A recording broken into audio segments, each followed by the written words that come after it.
Ladies and gentlemen, excited children from around the world, the holiday that beats the hell out of Halloween, the one that makes Thanksgiving look like a turkey, the one with the lights, the excitement, and the magic, the one and only Christmas!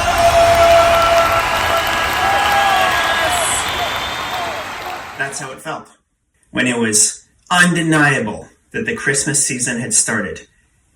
And this Sunday marks the beginning of Advent, which means there's only 4 Sundays left until Christmas. We are officially at the start of the Christmas season. And I think back on all the amazing, magical times that I had as a kid and how Christmas was just this unbelievable season of excitement and joy. And given the fact that Advent is kicking off this Sunday, that's exactly what I want to talk about today. I know it's a little similar to what we talked about last week, and that sort of when you would see those first signs of Christmas. But hey, now we're not talking about signs. We're jumping straight into the activities. So this is going to be a fun one. Let's go. All right. Now, when I was a kid, I grew up going to church. And I used to be a really good person because I went to church. And when I stopped going, let's just say I wasn't as good as I used to be. So, I was actually happy that I went to church as a kid. It instilled a lot of good morals in me. And I hated it because it was long and boring, but the really exciting thing about church back then was the start of Advent. Take 2. When I was a kid, I grew up going to church.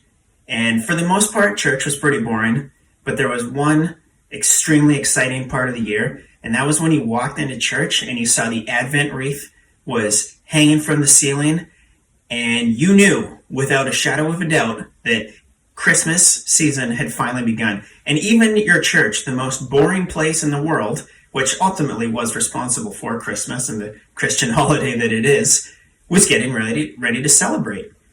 Now, my church was amazing. It was old school. It was had been built by a group of Germans who had come over here after the war and were trying to rebuild lives, and they built this amazing community and an amazing church.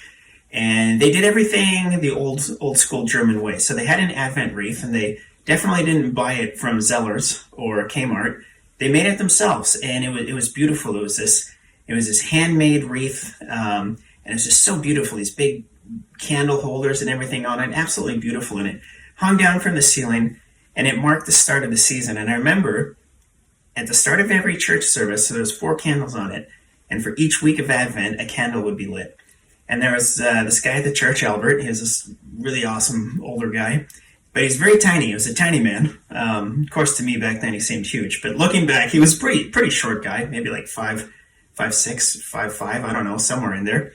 And it was his job to light the wreath. And so he would get this big, long brass, it was like a brass rod, and you could somehow finagle it so that there was a flame coming out the other end. I don't know exactly how it was done. And I remember watching Albert up on his tippy toes there with this long flaming brass rod, just kind of wobbling about, trying to like light the wreath. And the whole congregation just had their breath, holding their breath, hoping to God that Albert doesn't light the wreath on fire and burn the church down. And that is my main memory of the start of Advent, this ultimate excitement and then this terrible fear that we were all going to die in a fire before we even got to Christmas. But despite those nerves, it was still such an amazing kickoff to the holiday because it was time to go. And like I said, even the most boring place in the world had confirmed that yes, Christmas is starting. Now, Advent wreaths were the marker that the holiday was starting, which meant immediately that would be followed by Advent calendars. Now, Advent calendars were absolutely amazing. As soon as December 1st popped around, if you were lucky, and I would say this was the experience in, probably most people's houses growing up in the Western world in the 1900s. It sounds weird to say the 1900s, but, the 1980s and the 1990s, 2000s, all that time, the 50s, everything. It was very normal to have an Advent calendar. That was so exciting because it literally helped you count down the days till Christmas. And not only did you get to have this visual representation of how close it was coming, every day you were rewarded with a delicious chocolate. And it was so fun you would open up that little Advent window and you would see like, oh, what's my chocolate this morning? Is it a Santa head? Is it a stocking? Is it a gingerbread man? What is it? Like, it was so exciting. And you'd open your little window there, and you'd see the chocolate waiting for you, and you'd pull it out and you'd turn it over and be like, oh, it's a Santa hat. Oh, it's delicious. And you would go about your merry way. It was such an awesome way to start your day. As adults, there's literally nothing that equates to an Advent calendar. Maybe a cup of coffee, but I don't think any of us get excited for a cup of coffee the way that we did with our Advent calendars. However, as wonderful as Advent calendars were, if you grew up in a house with siblings, there was always the danger that someone may actually raid your calendar and try to do it in secret. And this was definitely an issue in my house. And the odd thing was that no one could figure out who was doing it. Who was stealing the chocolate? Who could it be? I have no idea. And this was a huge issue in my house. This caused a ton of fights because, I'd wake up. Well, you know what? Let's put it this way. I got two brothers. I'm the middle. When it was just me and my older brother, this thing didn't happen, right? We respected the sanctity of each other's calendars. All of a sudden, my little brother comes along, and he gets to a certain age, and what do you know? What a coincidence! Suddenly, chocolates start disappearing. And, we would call him out on this, be like, did you steal the chocolates from my Advent calendar? No! Well, who did? I don't know. Well, it wasn't anybody else. Well, it wasn't me. And we would go to our parents, and like they didn't care. Like, you think they really, this is what they're invested in? They're trying to keep a roof over our head, and we're like, Garrett, ate my chocolate. Like, they don't give a flying F. They're just trying to survive, but they have to get involved. And so, of course, Garrett, did you steal Adam's chocolate? No. Okay, well, there you go, Adam. You said no.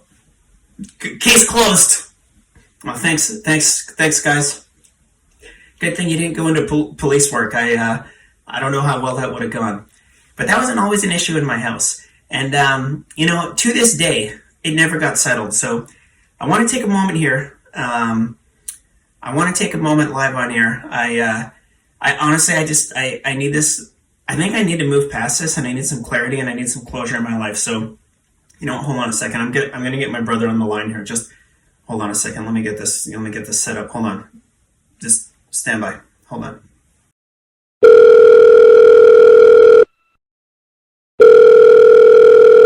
What's up, man? Hey, man, how are you? Good, how are you doing? Good, that was a quick pickup. Yeah, well, I'm just sitting here, scrolling away. Almost like... my life. Yeah, well, we all do it. Listen, man, I'm going to jump straight into it here. I'm recording a podcast episode right now. I'm talking about, like, Advent calendars and stuff like that. Oh, yeah? Yeah, okay. And I was just bringing up, like, when we were kids, how mysteriously, like, the chocolates would vanish from my calendar. And, yeah, totally. And, like, no one had any idea where they went. And I was just thinking about the fact that, like, so often, chocolates would go mysteriously missing from my calendar, and maybe Brendan's too, and just, like, do you remember that? No. Can't say I do. Did you ever have chocolates go missing from your calendar? Oh, it disappeared instantly. It's like they just melted. Oh, well, okay. Well, who was responsible for that? Oh, hard to say. It's probably me. Okay, all right. Because, like, I do have this memory of, like, you eating your whole calendar in, like, the first couple days. Yep. Was that accurate? Yeah. And then, you know what? It's not my fault they made those little waxy chocolates so addictive. Well, just go through, and then all of a sudden, it's gone. Yeah, I get that, but, like, it's been, like, I don't know, what, 20, 30 years? Yeah, I ate them. You did, eh? Yeah. Okay. Does that feel better? Like, it's off your chest? Like, does it feel better now? No, I do it again. Well, I really don't want to dig up too much old history here, but I think you owe me probably, like, a lot of chocolate. Like, what's 30 times 30 years? Well, I guess maybe let's say 15 years. Well, I don't think you can charge me interest on your missing chocolate, but Christmas is coming soon, so interest. Maybe I'll get you one of those fancy Lint. Well, I want a good one. Yeah, I'm not going to buy that cheap crap like we had. We weren't complaining. No. Well, we were when they went missing. Well, yeah, that's true. That's a good point. But pretty sure everyone knew where they went. Yeah, we did. It's everyone but Mom and Dad, I would say. Well, they knew. They just they knew. I just don't think they cared. All right. Well, I'm sorry I ate your chocolate. Well, I really should get over it. I'm a 43-year-old man. I really need to grow up and move on with my life. Well, we all hold on to things. Well, you know what? I appreciate your honesty, and all is forgiven. In the spirit of Christmas coming, all is forgiven. Well, thank you. You're welcome. Do you feel better? I feel better. Yeah, I feel better too. I think we both do. All right, man. Well, that's really all I had. And yeah, I am looking forward to that fancy advent calendar coming my way this year. Well, I'll try not to eat those ones either. I was gonna say it better not get to me fully eaten. Maybe half. All right, we'll settle on half. Well, willpower is a little bit better now. We'll see. Yeah. All right, man. Well, you know what? I appreciate that. And mystery solved. 30 years later, mystery solved. Yeah, there you go, everyone. All right, buddy. All right, man. Thanks, man. We'll talk to you later. All right, love you. Love you too. See ya. Bye. Bye. Okay, well, there you go. Case closed. Case closed. I can finally move on in my life. I think my brother owes me about 400 chocolates by now. But, I'm trying to watch my sugar now. I'm in my 40s. I think the idea of starting my day off with chocolate now is just like, no thanks. So like, diabetes. That's my Christmas present to myself. No, let's, you know what? Let's just move past it. This season should be all about healing. And healing and happiness. Let's just put that behind us. So, if the Advent wreath and the Advent calendars weren't enough to get you excited, I think there was probably like nothing more exciting that really got you fired up than when your parents, like probably your dad, I want to say dad because most of the time it was, but it might not have been. It might have been your mom or someone else started decorating around the house. All right, and like in my house, it was kind of separate. Like my dad did the outside, my mom did the inside, but man, it was beautiful. And there was nothing more exciting than when those Christmas decorations would start coming out. And usually my dad, like December 1st, those lights started going up. He took it very seriously. Like I think if putting up Christmas lights for people could have been a full-time job, that would have been my dad's chosen profession. He was excellent. He just decorating like think Clark Griswold, but just toned down to like a real life version. But he had that spirit, right? He had that spirit of wanting to get everything so nice and so set up and festive, and just not only for us, but he wanted to basically, put on a big show for all the neighbors. It was definitely like a dominance thing, like I talked about last week. It's like, yeah, let's see who's got the nicest lights in the neighborhood. I know it's me. You can try to outdo me, but it's not going to happen. Now, of course, being little kids, we wanted to help our dad with this like super exciting thing. But think about like how fragile Christmas lights are. Like the amount of lights that probably got broken and lost or just fell off the roof because we didn't know how to handle them properly. That probably cost a lot of money. So my dad, he really liked to do this part by himself, but he begrudgingly, through the kindness of his heart, he would let us do little parts, right? So he would let us kind of like help set up and get things organized. But really, as kids, the only part we really wanted to do was we wanted to go sit up on the roof. Did you ever do that when you were a kid? Like, did you ever get to go up on the roof of your house? That was the most amazing thing. But you could not ever just easily get up there, it seemed. Like, I remember when I was a little kid, so badly I wanted to go up on the roof.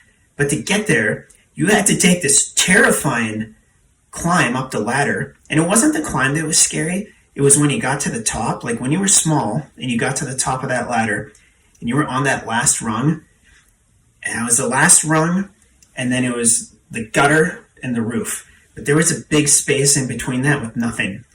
And I remember as a kid, that was always the most terrifying thing. And you literally had to take a leap of faith.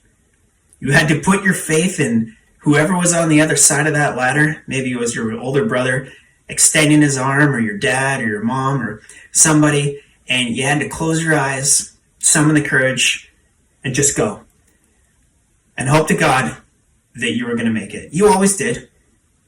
Well, I say you always did. There might be a couple people in the audience who are like, well, I didn't. And I spent Christmas in the hospital. Well, you know what? If that happened to you, sorry. I still guess it happens. That's might be a reality for some people. Hopefully not. I think 99% of us took that leap of faith, and it was amazing. There was nothing more special than sitting up on your roof in the cold, or maybe you lived in a hot climate and sitting up in the hot, and just looking out over your neighborhood and just watching the neighborhood come to life. Because if you were up there on a weekend, there's a good chance that you were watching other neighbors put up their lights and stuff, and you had this amazing bird's eye view. And man, I remember that was like the absolute coolest thing. But I also remember being like too terrified to move. Like once you got up on the roof, you just sat there in one spot. You're like, I'm not moving. I'm not going anywhere. I made it. I don't know how the hell I'm going to get down, but I'm here. I'm still alive, and I want to keep it that way. But you might summon the courage, and you might shimmy up the roof, crawl up a little bit, or look at the chimney and try to figure out the logistics of just how Santa was actually going to get down that thing, because as far as you could tell, it was physically impossible. But you had been reassured that no, he would be coming down the chimney. Don't worry about it, despite the fact that he's grossly obese, grossly overweight and obese. And there's like a 3 or 4 inch diameter pipe that he's gonna somehow squeeze himself through. You're like, yeah, okay, that makes a lot of sense. Let's just go with it. Who came up with that story? Oh, Santa comes down the chimney. Why didn't they just say like, well, he's got a key to your house? How does Santa get the presents in? Well, he's got a key to everyone's house. He's got a universal key. That would have made a lot more sense. Who came up with the chimney idea? Like, what are we going to tell these kids? I'll just tell them he comes down the chimney. They're stupid. They'll believe anything. Okay, good point. Kind of nutty. I don't know. I think that could use a do-over. They could have used a little more planning, but hey, remember, the thing with Santa is you couldn't question it too much. You had to have faith. So you just chose to believe the chimney idea, despite the fact that it seemed utterly impossible and ridiculous. But hey, there was a lot of things about that season that seemed that way. And again, it's like things that we go through in our life. Just, hey, don't question it. Just let it be. Okay? Just let it be. And Santa going down the chimney was one of those things. Now, decorating the outside of the house, that was one thing. But decorating the inside was just as awesome. But it was awesome in a different way, because I feel like the outside of the house was this electric excitement. Do you know what I mean? It was this beautiful red and green and blue and yellow, orange, just these beautiful lights, the old school lights that you could look at without feeling like you were going to have some kind of a seizure or something. I hate LED lights. Like, am I the only person who looks at LED lights and I can't even look at them? There's this horrible glow coming off them. Like, they look beautiful from far away, but then you get up close and you try to look and you're like, I have my eyes! Like, what am I looking at? I hate LED lights. Love the incandescent. And back then, everybody had incandescent. It was all we had. And my gosh, they just made the neighborhood come alive in this most beautiful way. And while that was so amazing on the outside, it was also the inside. It was the heart of the home that could be just as beautiful. Like, if you grew up religious, going to church, you likely had a manger scene. Is there a family on earth that didn't have like a broken Jesus or a broken wise man? Like, I don't know how many people were missing a foot or a hand in our manger scene, and it seemed like every year someone else lost a limb. They're like, okay, well, Joseph lost an arm. Let's get the super glue. Get the super glue. Joseph needs a little medical attention here. I think it was just very common practice that a family's manger scene was like, that had a lot of Elmer's glue holding that thing together, literally. I remember in my house, my mom used to get the real straw, and she'd pull out the manger scene, and that was so beautiful. And she'd put on the Christmas music, and just like the garland on the staircase. Oof. Getting hit with some powerful memories here. Man, she just had it beautiful. And she put on this beautiful Christmas music. And it wasn't like the old, like the Bing Crosby and all this stuff. She had this, I have absolutely no idea what it was. It was a bunch of pan flute stuff. and stringed instruments. But man, it was beautiful. And we'd have it going for that whole month of December. Like, I don't know what the music was like in your house, if it was sort of like the classic Christmas carols or something a little bit different, but it was so awesome. And there was nothing like coming home, maybe coming inside and the Christmas music was playing. And if you were super lucky, you would get hit with that amazing smell, the only smell in the world that would give you that sense of Christmas, and that is that when gingerbread cookies were baking in the oven. That was amazing. Do you remember when your parents or your mom would make gingerbread cookies? Like all the work that went into that, all the prep work. Were you like me? Like when my mom used to make gingerbread cookies, I would eat like half the dough before we ever baked it. It just tasted so good, and it was like a once a year thing, right? You maybe pair some gingerbread dough with a glass of eggnog. You're like, I have no idea what I'm putting in my body, but it's delicious. What is nog? Like, while we're on the topic, what is nog? I know what an egg is. What is nog? Maybe someone out there want to do a little research for me and get back to me on that. It's kind of like, it reminds me of Cheese Whiz. Like, I know what cheese is, but what is the whiz that I'm eating? I want to know what the nog is. I get the egg part. And why am I drinking an egg? Again, it goes back to that Santa chimney thing. You shouldn't think about it too much. And the fact that now I'm trying to figure out exactly what I was eating and drinking back then, I think it's better left in the past, much like the Advent calendar issue. Can we move on? Let's move on. I've gotten off track a little bit. All right. We've talked about lights. We've talked about decorating the inside. We've talked about eggnog. We're not going to talk about that again. Let's talk about Christmas trees. Was your family as crazy as mine, where eventually you had to get 2 trees? I would wager probably not. Like my family was special. I don't mind admitting it. We got to the point where we would have so many fights about what the Christmas tree should look like. We eventually started getting 2 trees, and one would go upstairs, and that would be the quote-unquote nice tree, and one would have to go downstairs, and that was like the tacky tree. And my dad, me, and my younger brother, we got to do the downstairs tree. And my older brother and my mom, they got the upstairs tree. So their tree was like done with all these fake candles and classic beautiful ornaments and stuff. And downstairs we had our tree with like our cartoon characters on it and all kind of garland and colored lights and stuff. And you know what? I love both trees, and I will say, as an adult, I got to give the prize to my mom and brother. They had this beautiful classic Christmas tree. That was always a thing in my house. It's like fighting over which ornaments were going to go on the tree. Like, did that happen in your house? Let me ask you this. Did you ever step on a broken Christmas ornament? Was that not the ultimate way to put a damper on setting up the tree? Who made those things? Let's take these super fragile bulbs that will be handled by little children who are definitely going to drop them. Let's make them put them on the tree with these really sharp hooks, so they're going to stab themselves in the fingers, and probably they're going to drop some and step on them and have to go to the hospital to get stitches, because that's the amount of bleeding that's going to happen.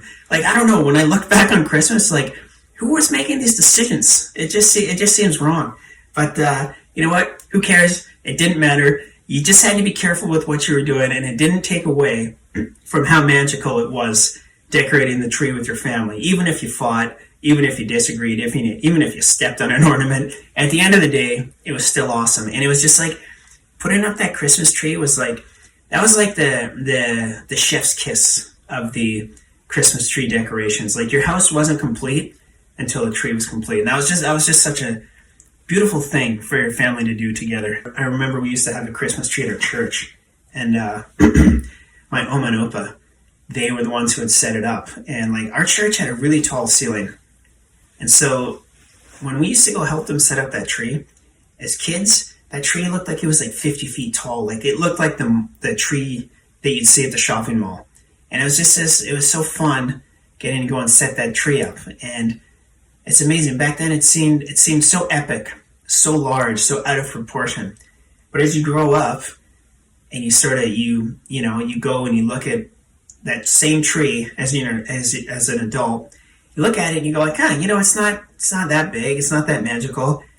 It's okay. And it's really weird how the way you look at things, the way you look at Christmas entirely, it starts to get like that. And like, I don't know what it is, and I don't know what age it is where that magic starts to fade a little bit. I'm not sure if it's the day you saw your parents bringing in Christmas presents and you started to question the existence of Santa, or if it's just a maturity thing or what, but it is really too bad that as we get older, that beautiful magic we used to feel starts to fade a little bit. But if you're lucky enough to have children, it's amazing that you can still kind of relive those beautiful memories, like doing the stuff you used to do now. And you do it for them. You don't do it for you anymore. You do it for them. And it's so amazing to watch them live the kind of beautiful experiences you used to have. And so if you're lucky enough to have kids out there, man, do them a favor and bake them some cookies this year. Put up some lights, there's nothing like it. Now, as I kind of wrap up this episode, as I was writing this, I really got to thinking about how brave you were when you were a kid. And I know it might sound weird to wrap up a Christmas episode talking about bravery, but think about this. If you were one of those kids who went up on the ladder because he wanted to get to the roof, remember, it was a terrifying experience for most of us. I think, I'm sure there's some people in the audience who are like, I wasn't scared. But hey, a lot of us were, right? To take that leap of faith from that final step on the ladder to get on the roof, that took courage, that took guts. It really was a leap of faith, but you did it. Because on the other side of that fear was this massive reward, and you could only get that reward if you pushed yourself way past your comfort zone, and you did it. And when you were a kid, you used to do that all the time. And when you pushed through that fear, you took that leap, you trusted, and you landed, and it actually worked out, it led to some of the most unforgettable experiences of your lifetime. And one of those would have been getting to sit on your roof with your dad or your brothers or your mom or whoever and just taking in the neighborhood like you've never seen before. This beautiful view that was really unmatched by anything, and it all had to do with pushing through your fear, finding your courage, and taking that leap. So, as an adult, I want to encourage you, if there's something you want to do but you're letting fear hold you back, just remember what it was like when you were a kid and take that leap. Unless, of course, there's someone in the audience who took that leap, had the ladder fall out from under them, fell off the roof, broke their leg, and had to spend Christmas in the hospital. Well, you know what? If you're one of those people, never mind. Just do yourself a favor, play it safe, stay on the couch. But for the rest of you, take that leap.